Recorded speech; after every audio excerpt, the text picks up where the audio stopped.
Hello guys, എല്ലാവർക്കും പുതിയൊരു വീഡിയോയിലേക്ക് സ്വാഗതം. ബയോളജി എക്സാമിന് ഉപകാരപ്പെടുന്ന ചില ടിപ്സാണ് ഈ ഒരു വീഡിയോയിൽ ഉൾപ്പെടുത്താൻ ശ്രമിച്ചിരിക്കുന്നത്. ഓക്കെ, അപ്പോൾ ഇത് റെക്കോർഡ് ചെയ്യണത് കുറച്ച് രാത്രിയാണ്. അതുകൊണ്ട് വീഡിയോയിലൊക്കെ എന്തെങ്കിലും പോരായ്മകളുണ്ടെങ്കിൽ ഒന്ന് ക്ഷമിക്കണം കേട്ടോ. ഓക്കെ, അപ്പോൾ നമ്മുടെ എക്സാം വരുന്നത് 16-ാം തീയതി തിങ്കളാഴ്ച, അതായത് 13-ാം തീയതി വെള്ളിയാഴ്ച നമ്മുടെ കെമിസ്ട്രി എക്സാം കഴിയും. അത് കഴിഞ്ഞ് ശനിയും ഞായറുമാണ് നമുക്ക് ഗ്യാപ്പ്. അടുത്ത തിങ്കളാഴ്ച തന്നെ നമുക്ക് ബയോളജി എക്സാമാണ്. അപ്പോൾ 2 ദിവസമാണ് ഗ്യാപ്പെങ്കിലും നമുക്ക് കെമിസ്ട്രി എക്സാമിൻ്റെ ആ ഒരു വൈകുന്നേരവും പിന്നെ തിങ്കളാഴ്ച ആ ഒരു ഉച്ച വരെയുള്ള സമയം കിട്ടും. അപ്പോൾ മൊത്തത്തിൽ നോക്കുകയാണെങ്കിൽ ഒരു 2-2.5 ദിവസമാണ് നമുക്ക് കെമിസ്ട്രി പ്രിപ്പയർ ചെയ്യാനായിട്ട് നമ്മുടെ കയ്യിലുള്ളത്. അപ്പോൾ ഐഡിയലി പറയുകയാണെങ്കിൽ ചിലവർ ശനിയാഴ്ച സുവോളജിക്ക് കൊടുക്കും, ഞായറാഴ്ച ബോട്ടണിക്ക് കൊടുക്കും, അങ്ങനെയൊക്കെ ഡിവൈഡ് ചെയ്യുന്നവരുണ്ട്. അതൊക്കെ നമ്മുടെ പേഴ്സണൽ പ്രിഫറൻസസ് ആണ് കേട്ടോ. ഇപ്പോൾ നമ്മളെവിടെയാണ് നമ്മുടെ ലെവൽ എത്തിയിരിക്കുന്നത് നോക്കിയിട്ട് അതനുസരിച്ചിട്ട് വേണം നമ്മുടെ ടോപ്പിക്സ് ഡിവൈഡ് ചെയ്യാനായിട്ട്. ഇപ്പോൾ ചിലവർ മോഡൽ എക്സാമിനോ അല്ലെങ്കിൽ ക്രിസ്മസ് എക്സാമിൻ്റെ ടൈമിലൊക്കെ സുവോളജി അത്യാവശ്യം പക്കയാക്കിയിട്ടുണ്ടാവും, ബോട്ടണി ആയിരിക്കും കുറച്ചും കൂടി നോക്കാനുള്ളത്. അപ്പോൾ അങ്ങനെയുള്ളവരൊക്കെ ഒരു ഹാഫ് ഡേ സുവോളജിക്ക് കൊടുത്തിട്ട് ബാക്കി പിന്നെ 1.5 ഡേ ബോട്ടണിക്ക് കൊടുക്കുക. അതൊക്കെ നമ്മുടെ ഒരു സ്ട്രാറ്റജിക്ക് അനുസരിച്ച് നമ്മുടെ കാര്യം നമുക്കല്ലേ അറിയുള്ളൂ. ബയോളജിനെ പറ്റി പറയുകയാണെങ്കിൽ ഒന്ന് ശ്രമിച്ചാൽ സിമ്പിളായിട്ട് ഫുൾ മാർക്ക് നേടാൻ പറ്റുന്ന സബ്ജക്റ്റുമാണ്. പക്ഷേ ചില ചെറിയ മണ്ടത്തരം കാരണം മാർക്ക് പോകാൻ സാധ്യതയുള്ള സബ്ജക്റ്റും കൂടിയാണ് ബയോളജി. ഓക്കെ, അപ്പോൾ പലർക്കും സുവോളജി ആയിരിക്കും കൂടുതലും സിമ്പിളാവുക, കാരണം അത് കൂടുതൽ നമ്മുടെ മനുഷ്യനെ കുറിച്ചുള്ളതാവും, ഫിസിയോളജിക്ക് ആയതുകൊണ്ട് നമുക്ക് നമ്മോട് തന്നെ കണക്ട് ചെയ്ത് പഠിക്കാൻ പെട്ടെന്ന് കഴിയും സുവോളജി. പക്ഷേ ബോട്ടണി എന്ന് പറയുമ്പോൾ അത് നമുക്ക് അത്രത്തോളം പരിചിതമില്ലാത്ത സസ്യങ്ങളെക്കുറിച്ചും പ്ലാന്റ്സ്, അവരുടെ അനാട്ടമി, അവരുടെ സ്ട്രക്ചർ, അങ്ങനത്തെ കാര്യങ്ങളൊക്കെ കുറിച്ചായതുകൊണ്ട് അത് കുറച്ചൊരു നമുക്ക് ഇത്തിരി സ്ട്രെയിഞ്ച് ആണ്. പക്ഷേ അതും നമ്മൾ പഠിച്ചെടുത്താൽ നമുക്ക് സിമ്പിളായിട്ട് മാർക്ക് സ്കോർ ചെയ്യാനാവുന്നതേ ഉള്ളൂ. ബയോളജിയിലെ ചാപ്റ്ററുകളുടെ എണ്ണം നോക്കുകയാണെങ്കിൽ നമുക്ക് മൊത്തത്തിൽ 19 ചാപ്റ്ററാണുള്ളത്. ഓക്കെ, ആ ഒരു എണ്ണം തന്നെയാണ് പല കുട്ടികളുടെയും ബയോളജി പഠിക്കണതിൽ നിന്ന് മാറ്റി നിർത്തുന്നത്. കാരണം 19 ചാപ്റ്ററില്ലേ, അതൊക്കെ എപ്പോൾ പഠിച്ച് അങ്ങനെ ഒരു മൈൻഡ് സെറ്റ് വരും 19 ചാപ്റ്ററൊക്കെ വരുമ്പോൾ. പക്ഷേ അതിനൊന്നും ആവശ്യമില്ല. നമുക്ക് പല ചാപ്റ്ററുകളും പെട്ടെന്ന് റിവൈസ് ചെയ്യാൻ പറ്റുന്ന ചാപ്റ്റേഴ്സ് തന്നെയാണ്. ചില ചാപ്റ്റർ അത്യാവശ്യം സമയം എടുത്ത് പഠിക്കേണ്ട ഇതുണ്ട്, പക്ഷേ എന്നാലും 19 ചാപ്റ്ററൊക്കെ വേണം വെച്ചാൽ നമ്മളെ കൊണ്ട് 2 ദിവസം കൊണ്ട് സെറ്റാക്കാവുന്നതേ ഉള്ളൂ. ഓക്കെ, നമ്മുടെ സുവോളജി 10 ചാപ്റ്ററും അതേപോലെ ബോട്ടണി 9 ചാപ്റ്ററുമാണ് ഈ ഒരു 19 ചാപ്റ്ററിൽ ഉൾക്കൊള്ളുന്നത്. ബയോളജിയിൽ മെയിനായിട്ട് നമുക്ക് നോക്കാനുള്ളത് അതിലെ ടേംസ് തന്നെയാണ്. നമുക്കങ്ങനെ കുറേ വാരി വലിച്ച് എഴുതാനൊന്നുമില്ല. നമുക്ക് പറയാം, നമ്മുടെ ബയോളജിക്ക് എക്സാമൊക്കെ എഴുതുമ്പോൾ പെട്ടെന്ന് കഴിയണ പോലെ തോന്നിയിട്ടുണ്ടാവും അല്ലേ. അതെന്ന് പറയുന്നത് കുറച്ച് ടേംസാണ് ആ ഒരു ക്വസ്റ്റ്യൻ ഉദ്ദേശിക്കുന്നത്. ആ ഒരു ടേംസ് എഴുതിയാൽ നമുക്ക് മാർക്ക് കിട്ടും. പക്ഷേ അതിൽ തെറ്റ് വന്നാൽ ആ മാർക്ക് പോവുകയും ചെയ്യും. അങ്ങനെ ഒരു ഇതുണ്ട്. ഡിസ്ക്രിപ്റ്റീവ് ഒന്നും അല്ലാത്തതുകൊണ്ട് ആ ഒരു കറക്റ്റ് വേർഡ് തന്നെ ബയോളജിക്ക് വേണം. അതാണ് ഒരു സീൻ എന്ന് പറഞ്ഞത്. അപ്പോൾ ടേംസൊക്കെ നമുക്ക് പെട്ടെന്ന് മനസ്സിലേക്ക് കൊണ്ടുവരാൻ നിമോണിക്സ് എന്ന് പറഞ്ഞ ട്രിക്ക് ട്രൈ ചെയ്യാവുന്നതാണ്. നിമോണിക്സ് എന്ന് പറഞ്ഞാൽ വേറെ ഒന്നുമല്ല, നമ്മൾ ഈ ക്ലാസ്സിൻ്റെ ഇടയിലൊക്കെ ടീച്ചർമാർ ഓരോ കോഡൊക്കെ പറഞ്ഞില്ലേ, പാട്ട് പോലെയും അതേപോലെ നമുക്ക് ഓർത്തെടുക്കാൻ പറ്റുന്ന രീതിയിൽ, അതിനെയാണ് നിമോണിക്സ് എന്ന് പറയുന്നത്. അപ്പോൾ നമുക്ക് ആദ്യം ഒരു ചാപ്റ്ററിനെ പറ്റിയിട്ടൊരു അറിവ് വേണം. അങ്ങനെയാണെങ്കിൽ പെട്ടെന്ന് ഇപ്പോൾ ഓർത്തെടുക്കാൻ ബുദ്ധിമുട്ടുള്ള വാക്കുകളൊന്നും അങ്ങനെ കോഡാക്കണതിനൊന്നും വലിയ സീനൊന്നുമില്ല. ഓക്കെ, പക്ഷെ അത് മാറിപ്പോകാണ്ടിരുന്നാൽ മതി. ബയോളജി ചാപ്റ്റേഴ്സിനെ ഷോർട്ട് നോട്ട്സ് ആയിട്ട് പെട്ടെന്ന് പഠിക്കാൻ പറ്റും. പക്ഷേ അത് ഈ ഒരു ലാസ്റ്റ് നിമിഷത്തിൽ ഇനി ഷോർട്ട് നോട്ട്സ് ഉണ്ടാക്കി അത് പഠിക്കുക, അങ്ങനെ ഒരു ഗ്യാപ്പ് നമുക്കില്ല. അതുകൊണ്ട് ഇപ്പോഴത്തെ ഈ ഒരു നേരത്തെ പഠിക്കുന്നവർക്കൊക്കെ ഷോർട്ട് നോട്ട്സ് ഇത്രയും കൂടി ഉപകാരം ഉണ്ടാവും.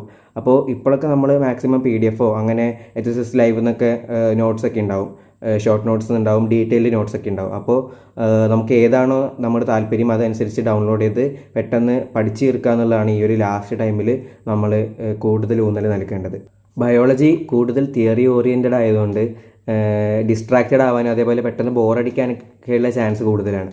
അപ്പോൾ അതിനുവേണ്ടി നമ്മളെപ്പോഴും കേട്ടിട്ടുള്ള ടെക്നിക്കായ പോമഡോറോ മെത്തേഡൊക്കെ ഉപയോഗിക്കാവുന്നതാണ്.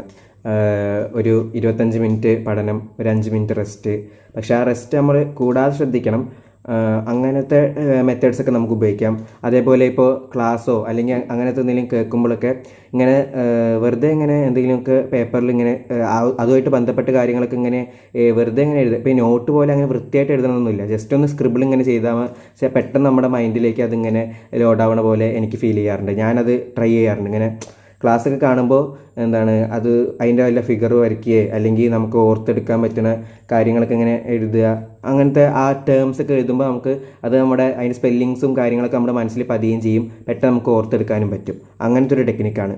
പിന്നെ ബയോളജിയുടെ കേസിൽ NCERT ആണ് നമ്മുടെ മെയിൻ. കാരണം ഇപ്പോൾ ഫിസിക്സും കെമിസ്ട്രിയും ഒന്നും NCERT ഒന്നും അത്രത്തോളം അങ്ങനെ കറക്റ്റായിട്ടൊന്നും നമ്മുടെ എക്സാമിൽ ചോദിക്കുന്നില്ല. പക്ഷേ ബയോളജി മെയിനായിട്ട് NCERT അവർ ചോദിക്കാറുണ്ട്. ഓക്കെ, അപ്പോൾ ഇപ്പോൾ NCERT വാങ്ങിക്കുന്നത് എന്തുകൊണ്ടും നല്ലതാണ്, ഒരു ഗോൾഡൻ ടിപ്പാണ്. അപ്പോൾ നിങ്ങൾക്ക് അത്യാവശ്യം പഠിച്ചവരാണ്, ഓൾറെഡി ഒരു ചാപ്റ്റേഴ്സിനെ പറ്റിയിട്ട് ഒരു പൊതുവായിട്ടുള്ള അറിവൊക്കെ ഉണ്ടെന്നുണ്ടെങ്കിൽ നിങ്ങൾ ഇപ്പോൾ ശനി സുവോളജിയുടെ ഒരു NCERT അല്ലെങ്കിൽ ഞായർ ബോട്ടണിയുടെ ഒരു NCERT പാഠങ്ങളുടെ NCERT ഒക്കെ വായിച്ചാൽ അത് നിങ്ങൾക്ക് നല്ലൊരു കോൺഫിഡൻസിന് തരുന്ന ഉറപ്പാണ്. ഇപ്പോൾ വായിച്ചത് പാനിക്കാവുന്നുള്ളവർ അത് വായിക്കേണ്ട. ഇപ്പോൾ അത്യാവശ്യം ഒക്കെ ഒരു ഐഡിയ ഒക്കെ ഉണ്ട്. അപ്പോൾ അതിൻ്റെ മേലെ കൂടെ ഈ NCERT കൂടി വായിച്ചാൽ നമുക്ക് കറക്റ്റ് ആ ഒരു കോൺസെപ്റ്റ് പക്കയാവും.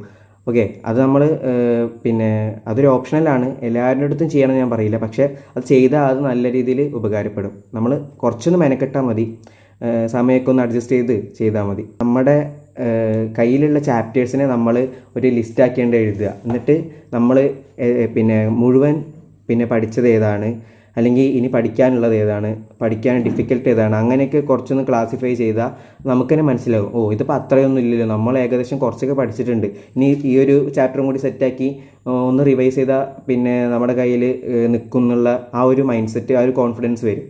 ഓക്കെ, നമ്മളിങ്ങനെ മൊത്തത്തിൽ കടൽ പോലെ നോക്കിയിട്ടാണ് നമുക്ക് ഒന്നും എവിടെ ആയിട്ടില്ലല്ലോ എന്നുള്ള ഒരു ഫീൽ വരിക. അപ്പോൾ ജസ്റ്റ് ഒന്ന് പേപ്പറിലൊന്ന് ചാപ്റ്റേഴ്സിൻ്റെ പേരൊക്കെ എഴുതി അത്യാവശ്യം പഠിച്ചതൊക്കെ ഒന്ന് ഇതാക്കുക, തീരെ പഠിക്കാത്തൊന്ന് ഒരു ക്ലാസിഫൈ ചെയ്യുക. അപ്പോൾ നമ്മൾ പെട്ടെന്ന് തന്നെ അത് ഇങ്ങനെ തീർത്ത് പോകാനുള്ളൊരു കോൺഫിഡൻസ് വരും. മോഡൽ എക്സാമിൻ്റെ ടൈമിൽ ഇങ്ങനെ ചാപ്റ്റേഴ്സ് ഇങ്ങനെ എഴുതി വെച്ചിട്ടുണ്ടായിരുന്നു. അപ്പോൾ ഇപ്പോൾ ഇവിടെ ഇങ്ങനെ 2 ബോക്സ് ഇട്ടിട്ടുണ്ട്, അതായത് പഠിച്ച് തീർന്നു എന്നുള്ളൊരു ഇതാണ്. അത് കൂടുതൽ ഇവിടെ ഇട്ടിട്ടൊന്നുമില്ല, ഞാൻ ജസ്റ്റ് എഴുതി വെച്ചതാണ്. ഇങ്ങനെ ഉപകാരമുള്ളവർക്കൊക്കെ ഇങ്ങനെയും ചെയ്യാൻ പറ്റുന്നതാണ്. സുവോളജിയുടെ ഇവിടെയുണ്ട്, ബോട്ടണിയുടെ അപ്പുറത്തുണ്ട്.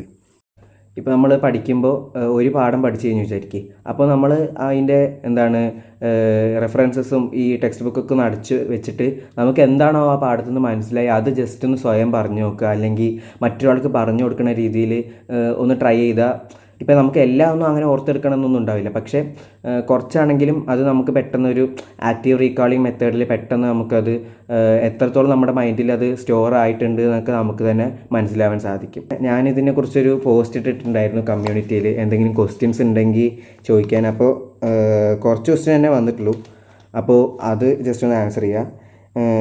എല്ലാ സമ്മറിയും പഠിക്കണമെന്ന് ചോദിച്ചിട്ടുണ്ട്. എല്ലാ സമ്മറിയും എന്ന് ഉദ്ദേശിച്ചത് എല്ലാ പാഠത്തിനും പറ്റിയൊരു കുറച്ച് പോയിൻറ്റ്സ് പഠിക്കുന്നത് എന്തുകൊണ്ട് നല്ലതാണ്. നമുക്ക് എങ്ങനത്തെ ക്വസ്റ്റ്യൻസാണ് അതിന് വരിക എന്ന് പറയാൻ പറ്റില്ലല്ലോ.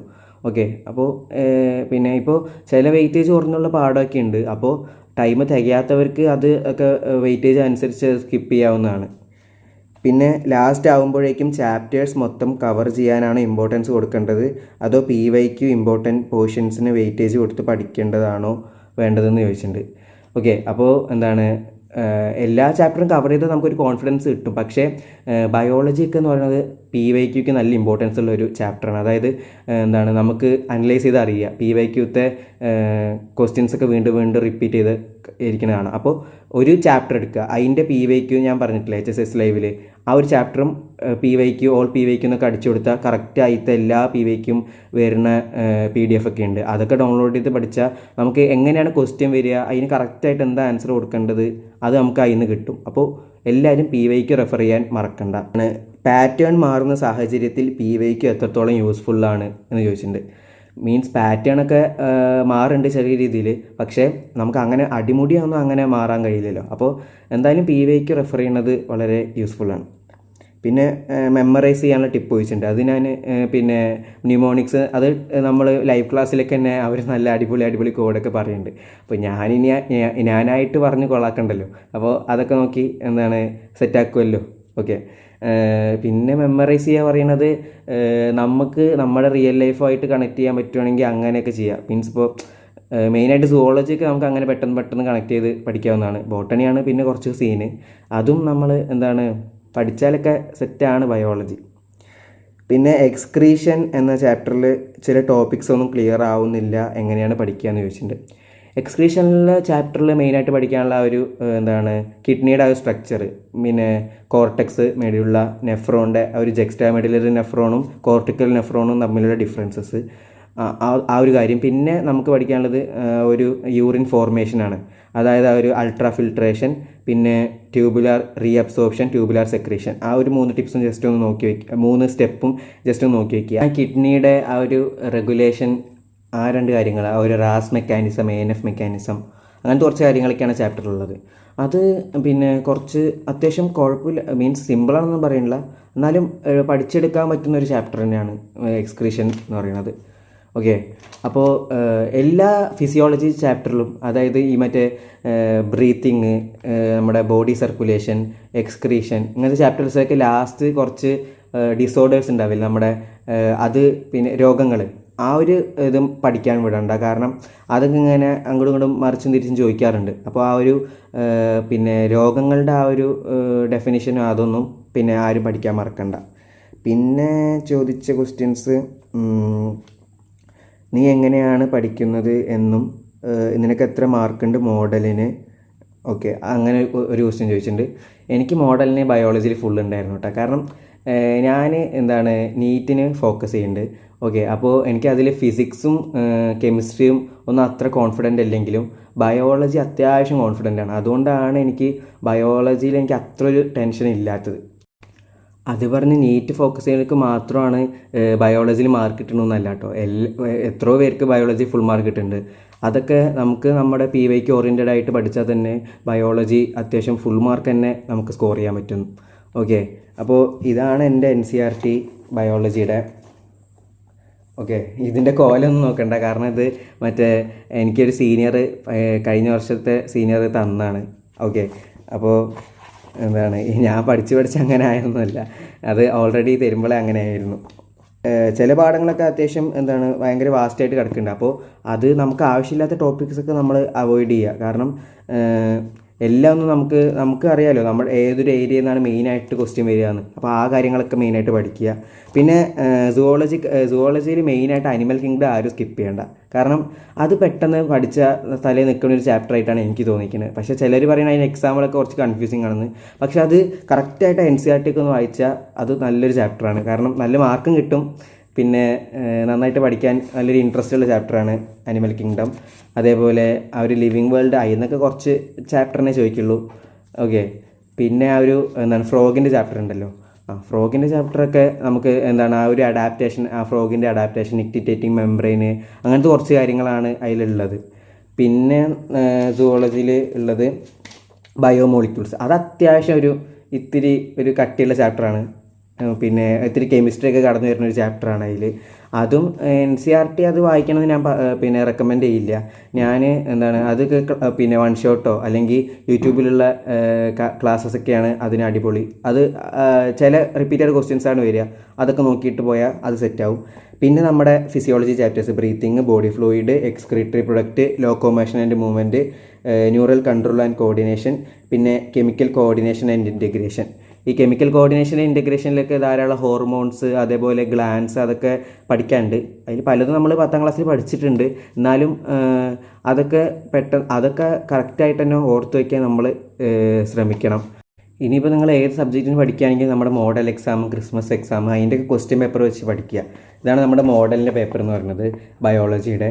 ഓക്കെ. അപ്പോൾ ബയോളജി മോഡൽ എന്ന് പറയുന്നത് അത്യാവശ്യം എല്ലാവർക്കും സിമ്പിളായിട്ടുള്ളൊരു പേപ്പർ തന്നെയായിരുന്നു. ആ ഒരു ഇതൊക്കെ അനലൈസ് ചെയ്ത് നമുക്ക് ഏകദേശം ആ ഒരു ട്രെൻഡ് മനസ്സിലാവും ഏത്. പിന്നെ ഇപ്രാവശ്യത്തെ ക്വസ്റ്റ്യൻ പേപ്പർ നോക്കുമ്പോൾ നമുക്ക് കുറേ ഫിഗേഴ്സ് കാണാൻ പറ്റുന്നുണ്ട്. ടെക്സ്റ്റിലുള്ള ഫിഗേഴ്സൊക്കെ എല്ലാവരും നോക്കി പോവുക, അത് നമുക്ക് പെട്ടെന്ന് അത് മാർക്ക് ചെയ്യാനും ഒക്കെ അതിനൊക്കെ സഹായിക്കും.